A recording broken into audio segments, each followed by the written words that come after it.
की जी सगळं विधानसभेचं आयुध सांगतंय, त्याच्या पलीकडे काहीच नाही.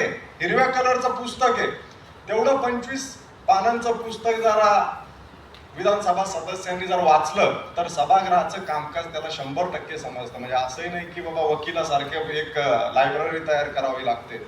आणि म्हणून असं आयुध जर आपल्याला कळालं की सभागृह विकास कामं कशा आणायचे, त्याचं पद्धत काय, कोणता निधी जिल्हा परिषद सदस्याला मिळू शकतो, आता डिसेंट्रलायझेशनमुळे आपले कोणते अधिकार गेले, कोणते आहेत.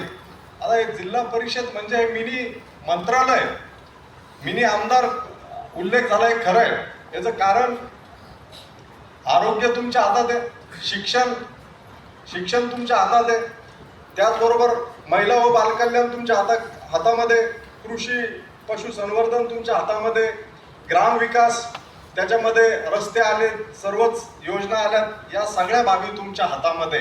परंतु याचा जर आपल्याला अभ्यासच नसेल, सावे साहेब आले, त्यांचा पण एकदा टाळ्या वाजवून स्वागत करूया.